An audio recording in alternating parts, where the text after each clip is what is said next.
Hai, bertemu lagi dengan saya Merlina Najara. Di video kali ini saya akan membuat video pembelajaran. Sebelumnya jangan lupa like, comment, share, dan subscribe channel ini. Dan jangan lupa hidupkan lonceng notifikasinya ya teman-teman.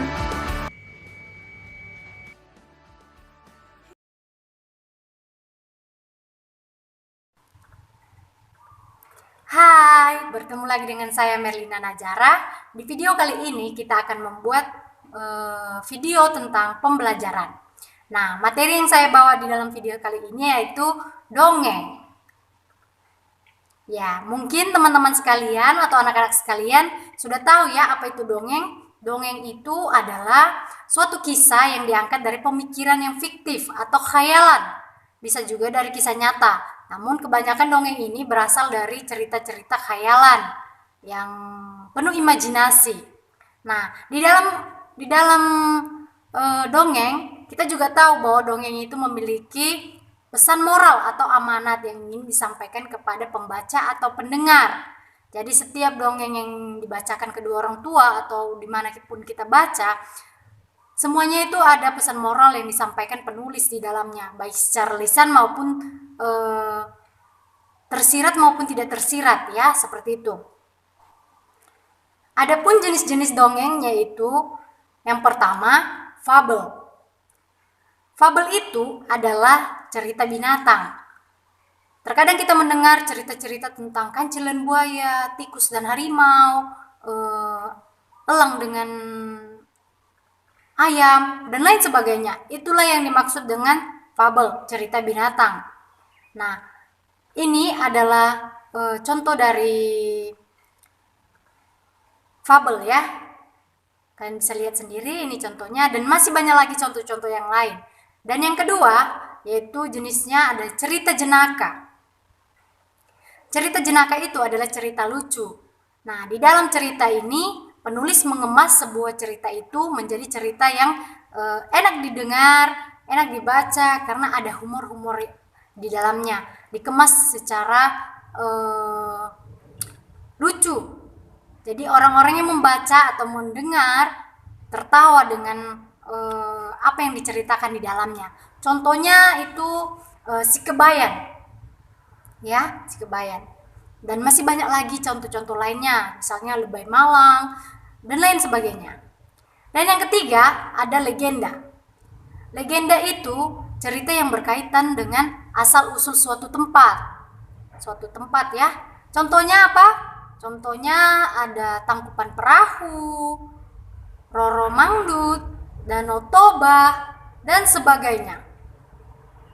Dan yang keempat ada mite. Mite itu cerita dewa-dewi, makhluk halus, dan yang penting dalam mite ini mengandung hal-hal yang gaib. Nah, contohnya apa? Nyi Roro Kidul. Nyi Roro Kidul. Dan masih banyak lagi, misalnya Roro Jongkrang dan lain sebagainya. Yang kelima ada sage. Sage itu cerita dongeng yang mengandung unsur sejarah. Contohnya Tutur Tinula dan masih banyak lagi contoh-contoh yang lain. Yang keenam yaitu pembagiannya ada parabel. Parabel itu adalah cerita berisi unsur pendidikan atau keagamaan. Nah, apa contohnya? Contoh dari parabel ini adalah Dharma Wulan dan masih banyak lagi contoh dari parabel ini. Inilah jenis-jenis dari dongeng. Ada 6 jenis dari dongeng. Tadi yang pertama fabel, cerita jenaka, legenda, mite, sage, dan yang terakhir parabel. Itulah jenis-jenis dongeng. Di dalam dongeng kita juga mengenal yang namanya unsur intrinsik. Nah, di dalam dongeng itu ada unsur-unsurnya. Yang pertama yaitu tema. Tema itu adalah ide pokok dari cerita, ide yang dikembangkan di dalam cerita tersebut. Nah, yang kedua ada tokoh. Tokoh itu adalah orang yang berperan di dalam cerita tersebut. Nah, yang ketiga ada perwatakan. Perwatakan itu adalah sifat dari tokoh.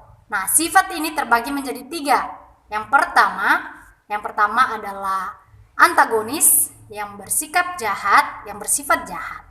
Yang kedua yaitu protagonis atau yang memiliki sifat baik. Dan yang ketiga yaitu tritagonis yang tidak memihak kepada pihak antagonis ataupun protagonis. Dia cenderung menjadi penengah di dalamnya. Dan yang keempat ada latar. Latar itu terbagi menjadi latar waktu, latar tempat, latar suasana. Yang kelima ada alur. Alur itu adalah jalan cerita ya. Jalan cerita itu ada maju, mundur, dan campuran. Terakhir adalah pesan. Pesan di sini dimaksud adalah pesan moral. Pesan moral yang disampaikan penulis di dalam bacaan atau cerita yang kita baca.